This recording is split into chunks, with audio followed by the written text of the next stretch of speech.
Welcome into Answering the Bell. I have another episode for you because there's been an update on Cleveland Browns quarterback Deshaun Watson and his status. On Tuesday, the Browns issued a statement stating that Watson underwent a successful surgery with Dr. Neil Elatrash to repair a displaced fracture of the glenoid in his right, or his throwing, shoulder. What exactly is that injury? Why did it need to be fixed? And what does that mean in terms of the timeline for his recovery?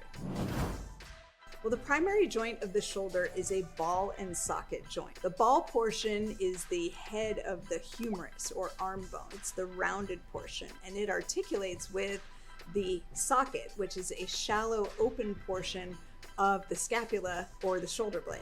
That socket is called the glenoid. So together they form the glenohumeral or primary shoulder joint.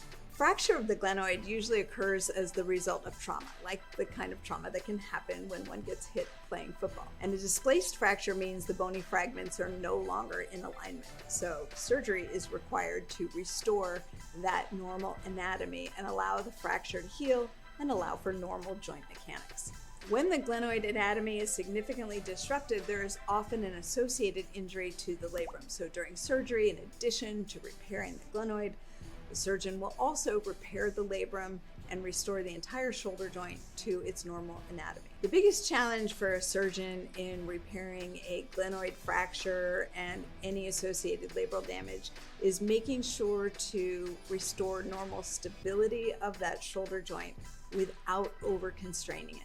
This can't be emphasized enough, because the risk of tightening the shoulder while you're restoring that normal anatomy could compromise the range of motion for that shoulder. And that range of motion is critical when you're a throwing athlete like Deshaun Watson, an NFL quarterback. Now, this surgery was performed by Dr. Neil Elatrash, who has taken care of numerous overhead athletes, including Major League Baseball pitchers and NFL quarterbacks. So Watson was in good hands with someone who has the experience of balancing that stability and mobility in a thrower. The Browns said in a statement that Watson's rehab will begin on Friday, which is just 3 days after undergoing surgery. So while that repair continues to heal, motion begins in a very controlled manner. That means elevation below 90 degrees, staying within the plane of that shoulder blade or scapula, so avoiding motion directly to the side, but more in the plane of that shoulder blade, and minimal amounts of rotation with the arm in a protected position.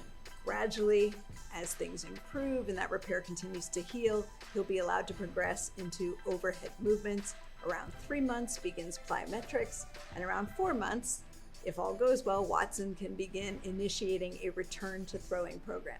Assuming Watson's rehab progress goes smoothly, it is in fact possible that he could be out there for training camp late July, early August, and participating as he normally would.